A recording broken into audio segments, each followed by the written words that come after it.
తాకట్లో ఉన్న మీ బంగారాన్ని విడిపించి ఆ రోజు ఆన్లైన్ రేటుకి కొంటాం. Sharma gold company. Madam serials ఆపేస్తున్నాను అనగానే ఎంతమంది హార్ట్స్ బ్రోకెన్ అయిపోయాయో. దాంట్లో నేను కూడా ఒకడిని. కొన్ని కోట్ల మంది హృదయాల్ని మీరు ఇంత అసలుకి ఎలా అనిపించింది మేడం? ఎలా అంటే అది కూడా ఆయన కూడా చెప్పారు తెలుసా, దట్ పెళ్ళైన తర్వాత నువ్వు యాక్టింగ్ కూడా కొంచెం మానేయాలి మెల్లిమెల్లిగా అని చెప్పారు. ఆయనకి కూడా అంత ఇంట్రెస్ట్ లేదు. అండ్ నేను ఎలాగో వెక్స్ అయిపోయాను ఆ లైఫ్ స్టైల్తో. పొద్దున 7కి వెళ్ళి నైట్ ఎప్పుడో రావడం, ఒక లైఫ్ లేదు, ఒక పర్సనల్ లైఫ్ ఏమీ లేదు కదా, అదంతా వెక్స్ అయిపోయాను నేను. అండ్ ఆయనకైతే అస్సలు ఇష్టం లేదు నేను యాక్టింగ్ కంటిన్యూ చేయడం. అంటే ఏ యాక్ట్రెస్ కైనా కానీ అంటే లైఫ్లో రాబోయే హస్బెండ్ నా వర్క్కి ఎటువంటి డిస్టర్బ్ చేయకూడదు, నా వర్క్ని కంటిన్యూ చేయాలి అని యాక్సెప్ట్ చేసే హస్బెండ్ రావాలనే కోరుకుంటారు, ఎస్పెషల్లీ ఈ ఫీల్డ్లో. అవును, మిగతా ఫీల్డ్స్ కాదు, ఓన్లీ ఈ ఫీల్డ్లోనే అమ్మాయిలకి ఇది ఒక్కటే అడ్డు. మీరు రాగానే అలా రిస్ట్రిక్షన్ పెట్టి మమ్మల్ని దూరం చేసి అవ్వాలి మాకు ఎలా ఇలాంటి పనులు చేయకూడదు సార్. ఫస్ట్ మీరు ఇక్కడే ఒక డైలీ మీరు యాక్టర్ అయ్యి నాకు మీలో ఒక మంచి డైలీ సీరియల్ ఆర్టిస్ట్ కనిపిస్తున్నారు. ఎందుకు అలాంటి కండిషన్ పెట్టారు మీరు? లేదు, ఇక్కడ ఒక రీజన్ ఉందండి, అంటే వ్యాలిడ్ రీజన్ ఉంది. మేము మా పేరెంట్స్ మా పెళ్ళికి ఒక 3 సంవత్సరాల క్రితమే మీరు ఇంకా స్టార్ట్ చేయండి, మీరు పెళ్ళి చేసుకొని లైఫ్ స్టార్ట్ చేయండి అని మేము టైం తీసుకున్నాం. బికాస్ ఒక ప్రాపర్ స్టేజ్కి వెళ్ళాక లైక్ మళ్ళీ నేను నా లైఫ్లో చాలామంది ఫ్రెండ్స్ని చూశాను, మ్యారేజ్ చేసేసుకున్నారు, బట్ నెక్స్ట్ జనరేషన్ వాళ్ళ పిల్లలు వాళ్ళు స్ట్రగుల్ అవుతూ ఇంకా work stress, payments, bills, loans ఇవన్నీ చేస్తూ చూస్తున్నాం. సో నేనేమన్నానంటే సరే లేట్ అయినా కూడా మనం ఆ స్టేజ్కి వెళ్ళాక మనం డెఫినెట్గా మంచి లైఫ్ అనుభవించాలంటే ఈ టైం ఇన్వెస్ట్ చేద్దామని చెప్పి ప్లాన్ చేసుకున్నామండి. సో ఆ 3 ఇయర్సే కాకుండా పేరెంట్స్కి తెలియకుండా మేము ఇంకా మా జర్నీ ఇంకా 7-8 సంవత్సరాలు ఎక్కువ ఉంది. సో ఇన్ని సంవత్సరాలు మేము స్ట్రగుల్ చేసి వర్క్ చేసి ఎప్పుడైతే కలిసి ఉన్నామో ఈ పాయింట్లో మేము కలిసి టైం స్పెండ్ చేయకపోతే పాయింట్లెస్ అయిపోతుందండి. ఎంత వర్క్ చేసి ఏం చేసినా కూడా మేమిద్దరం కలిసిన దానికి మీనింగ్లెస్ అయిపోతుంది. సో అది ఒక రీజన్ అండి.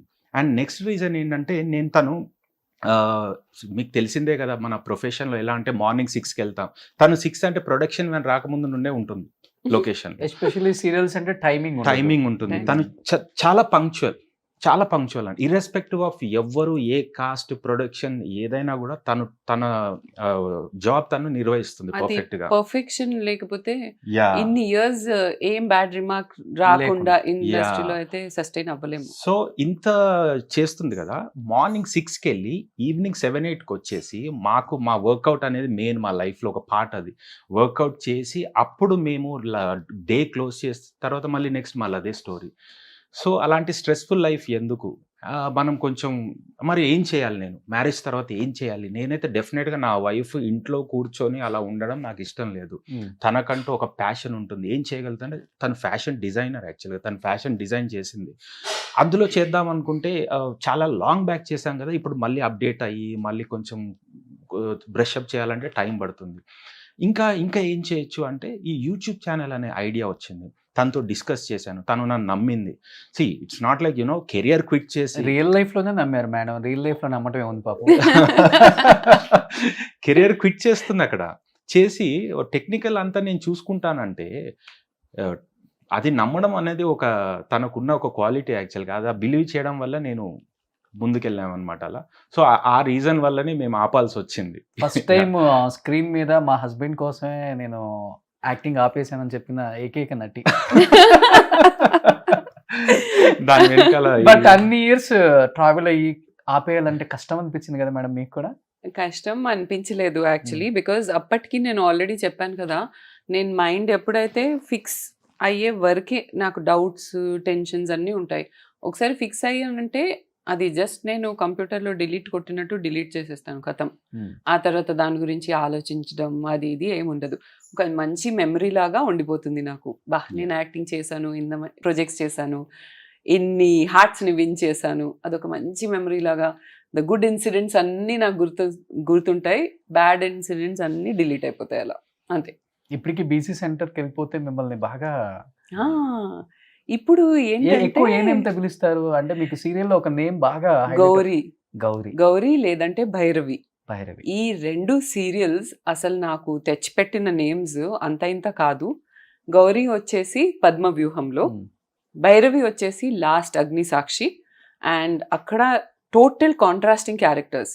Gauri I was the heroine, I was the protagonist, ఏడవడం అదంతా. అండ్ భైరవి టోటలీ ఫైర్ అన్నమాట, విలన్. సో నాకు అదొక్కటే కోరిక ఉండేది. మీరు ఏదైనా రిగ్రెట్ ఉందా అని మీరు అడిగారు కదా, ఒక్కటే కోరిక ఏంటంటే ఒక మంచి సూపర్ నెగటివ్ క్యారెక్టర్ చేయాలి అని. ఎప్పుడైతే అది నాకు నా లాస్ట్ సీరియల్ అగ్నిసాక్షిలో వచ్చిందో ఇంకా ప్రశాంతంగా వెళ్ళిపోవచ్చు అనుకుని హ్యాపీగా వచ్చేసాను అనమాట. ఇప్పుడు చేస్తుంది కూడా నెగిటివ్ రోలే కదా. అంటే వైఫ్స్ అందరూ నెగటివ్ రోల్స్ అంటారా? ఆయన చూడండి, ఆయన జీవితాన్ని ఎలా తీర్చిదిద్దేశాను. అది ఇప్పుడు నేనే తీర్చిదిద్దానని చెప్తుంది. సో అంటే విలన్ రోల్ ఇంట్లో చూపిస్తున్నారు కదా అని చెప్పి జస్ట్ ఊరికే అన్నాను మేడం. ఆయన వచ్చినప్పుడు నా దగ్గర ఎక్స్ప్రెస్ అయ్యారు కొంచెం. లేదా ఆయన మన ఇద్దరికి టెస్ట్ పచ్చగడ్డ వేసి ఎస్, మేము నమ్మము. పచ్చగడ్డ వేసి బట్ సీరియల్స్ లో ఏడ్చి నిజంగా గ్లిజరిన్ పని చేయట్లేదు లాస్ట్ కి నాకు. అవును, ఇంకా గ్లిజరిన్ రాతో పెట్టినా కూడా వాటర్ రాక లాస్ట్ లో వాటర్ స్ప్రే డైరెక్ట్ గా ఇలా కొట్టి ఆ వాటర్ అయినా ఇలా అంటే ఇలా బయటికి వస్తుందని సావిత్రి గారు మహానటిలో ఒక డ్రాప్ కార్చమ్మా అంటే అలాంటి పొజిషన్కి వెళ్ళిపోయాం అనమాట. అంతే. డైలీ సీరియల్స్ అంటేనే గ్లిజరిన్, ఓకే, అది కామనే మాకు. ఇంకా 3-4 డైలీ సీరియల్స్ ఒకప్పుడు చేసేటప్పుడు డైలీ గ్లిజరిన్ వేస్తూ ఇంకేమొస్తుంది, ఇంకిపోయాయి మొత్తం. అవును. బట్ మంచి ఆలోచన యూట్యూబ్ ఛానల్ అనేది. ఎందుకంటే డిజిటల్ని ముందే మీరు అవగాహన తెచ్చుకొని ఫ్యూచర్ అంతా ఇదే అని Yeah. అనేది గ్రేట్. బట్ మీరు యాక్టర్ అవుతారని మేము ఎక్స్పెక్ట్ చేయలేదు. మీరు ఆన్ స్క్రీన్ రారనుకున్నాం, ఆఫ్ స్క్రీన్ హీరో అనుకున్నాం. ఒక్కసారిగా ఏంటి మీ రియల్ లైఫ్లో జరిగిందంతా రియల్ లైఫ్లో చూపించేస్తున్నారు. మీ యూట్యూబ్ ఛానల్లో రేపు రిలీజ్ అవబోతుంది అది. ఆలీ గారు దాంట్లో ఒక కీలక రోల్ పోషించారు. Yes. అది A1 ఫ్రమ్ డే 1 అండి, వెబ్ సిరీస్. సో యాక్చువల్గా నేను అందులో లేను. అష్మిత అండ్ వేరే యాక్టర్ ఉన్నారు, నేను అనుకున్న యాక్టర్. సో నెక్స్ట్ స్టోరీ అనుకున్నప్పుడు మేము ఎందుకు వేరే స్టోరీ చేయాలి, కొత్తగా ఏదో క్రియేట్ చేయడానికంటే ఫస్ట్ టైం కదా, ఎక్స్పెరిమెంట్ చేయకుండా మమ్మల్ని ఆడియన్స్ ఏమైతే చూసి ఇష్టపడ్డారో యూట్యూబ్ ఛానల్లో ఆ క్యారెక్టర్స్, ఆ పాత్రలు, ఆ పేర్లు తీసుకొని వాటిని సినిమాటిక్ వేలో ఇంకా యాడ్ ఆన్స్ చేసి ఒక పెళ్ళైన కపుల్ డిఫరెంట్ లైఫ్ స్టైల్స్ నుండి వస్తారు, వాళ్ళిద్దరు కలిసి ఒకవేళ లైఫ్ జీవించడం స్టార్ట్ చేసినప్పుడు ఎలా పాపప్ అవుతాయి డిఫరెంట్ ప్రాబ్లమ్స్. అది సీరియస్ కావచ్చు, ఫన్నీ వేలో అవ్వచ్చు. బట్ మా కేసులో చాలా కామికల్గా జరిగిందండి. ఒక ఎగ్జాంపుల్ చెప్తాను. ఒకరోజు మేము తన ఇంట్లో ఉంది, నేను వాకింగ్కి వెళ్ళొచ్చాను నా పెట్ని తీసుకొని వెళ్ళి. వెంటనే వచ్చి చూసేసరికి తను వ్యాక్యూమ్ క్లీనర్ పట్టుకొని తిరుగుతుంది ఇంట్లో. ఏంటంటే ఒక ఇంట్లో లిజర్డ్ వచ్చింది, బల్లి. దాన్ని చూసి టెన్షన్ పడిపోయి తీసి దాన్ని పంపించే ప్రాసెస్లో వ్యాక్యూమ్ క్లీనర్ పట్టుకొని ఉంది. వ్యాక్యూమ్ క్లీనర్ దేనికి అంటే వాళ్ళ కజిన్ ఎవరో ఇలా వ్యాక్యూమ్ క్లీనర్తో దాన్ని లాగేశారంట. అది తిరిగి మొత్తం అలా పడిపోయింది, దాన్ని బయట పడేశారంట. అంతే. ఆ ఐడియా ఎలా వర్కౌట్ అవుతుందండి? బల్లి ఎక్కడైనా స్టాగ్నెంట్గా ఉంటుందా? సో ఇప్పుడు దాన్ని పంపించేది నాది బాధ్యత. సో అలా పెళ్ళయ్యాక ఇలాంటి ప్రాబ్లమ్స్ ఉంటాయని నేను ఎక్స్ప్లోర్ అయ్యాను. సో వై నాట్ ఇలాంటి ఫన్నీ థింగ్స్ చేసి మనం ఒక వెబ్ సిరీస్ క్రియేట్ చేస్తే బాగుంటుంది అన్నప్పుడు నేనే ఆ పాత్రలో ఉండాల్సి వచ్చిందండి. అండ్ మా ఇంట్లో షూట్ చేసాం. ఇంతకుముందు మేము ఒక వేరే హౌస్లో ఉండేవాళ్ళం. ఆ హౌస్ మేము షిఫ్ట్ చేయకముందు అందులోనే చేస్తే మాకు కంఫర్ట్ ఉంటుంది, మేము అక్కడే ఉంటాము, మేము డిస్కస్ చేస్తాము, కాస్ట్యూమ్స్ అరేంజ్ చేయడానికి ఈజీగా ఉంటుంది. సో నేను ప్రిపేర్ అయ్యి లేనండి చేయడానికి. యాక్చువల్గా నాకు shooting first day morning 7 o'clock వరకు కూడా ఇంకా ఒక పాయింట్లో డౌట్ వచ్చింది, నేను ఏం చేస్తున్నాను, అసలు నేను చేసేది కరెక్టా, నేను ఎందుకు చేస్తున్నాను అని. బట్ నా మైండ్ మేకప్ చేశాను, ఇప్పుడు ఆలోచించాల్సిన టైం కాదు, ఏం చేసినా మనం ముందుకు వెళ్ళాల్సిందే అని చెప్పి వెళ్ళామండి. అది అనుకున్నట్టే ఆలీ గారు అండ్ అష్మిత ఇద్దరు నన్ను ఎంత కంఫర్ట్గా ఫీల్ చేశారంటే న్యాచురల్గా మేము బిహేవ్ చేసేలా చేశారనమాట. ఎంత కంఫర్ట్ వచ్చేసిందంటే ఇంకా ప్రివ్యూ చూసిన వాళ్ళందరూ ఆయనే బాగా చేశారు నీకంటే అని అంటున్నారు. నిజంగా బాగా చేశారు. నేను కూడా ట్రైలర్ నిజంగానే చూశాను కదా. బాయస్ లేకుండా అందరూ మొహం మీద చెప్పేస్తున్నారు. బికాజ్ ఆ న్యాచురల్ యాజ్ అన్ యాక్టర్ మనకి ఒక బిహేవియర్ వచ్చేస్తుంది కదా, ఆయనలో అది లేదు. బికాజ్ మొత్తం రాగా ఉన్నారు కాబట్టి. అండ్ ఫిల్మ్ ఈ పాయింట్లో ఆయన గురించి నేను ఒక విషయం చెప్తాను. సో ఆయనకి చిన్నప్పటి నుంచి పేరెంట్స్ లేరండి. So they passed away. ఆయన మోర్ ఆర్ లెస్ ఓన్గానే పెరిగారు. ఓకే. అండ్ ఆయన్ని నేను కలిసినప్పుడు జస్ట్ 10th పాస్ చేసేసి డాన్సర్గా, బ్యాక్గ్రౌండ్ డాన్సర్గా మూవీస్లో చేస్తున్నారు. Very very like top dancer అనమాట. మొత్తం రాజు సుందరం గారి సాంగ్స్లో ఆయనే కనిపిస్తారు మీకు. మహేష్ బాబు వెనకాల అక్కడ ఇక్కడ మొత్తం ఆయనే కనిపిస్తారు. చాలా టాప్ డాన్సర్స్లో కూడా టాప్ డాన్సర్. ఓకే. సో ఆ స్టేజ్లో ఆయన్ని కలిశాను ఒక డాన్స్ షోలో. అండ్ అప్పుడు ఆయన ఓన్లీ 10th పాస్. ఎప్పుడైతే మేమైతే లవ్ స్టార్ట్ అయింది, we started going out and all that, ఆయన అక్కడ ఎక్కడైతే స్టడీస్ వదిలేశారో అక్కడి నుంచి మళ్ళీ రీస్టార్ట్ చేసి 10th తర్వాత ఇంటర్ చేశారు, గ్రాడ్యుయేషన్ చేశారు, పోస్ట్ గ్రాడ్యుయేషన్ చేశారు, ఎడిటింగ్ కోర్స్ చేసుకున్నారు, విఎఫ్ఎక్స్ నేర్చుకున్నారు అండ్ యాక్టింగ్ కోర్స్ కూడా చేశారు.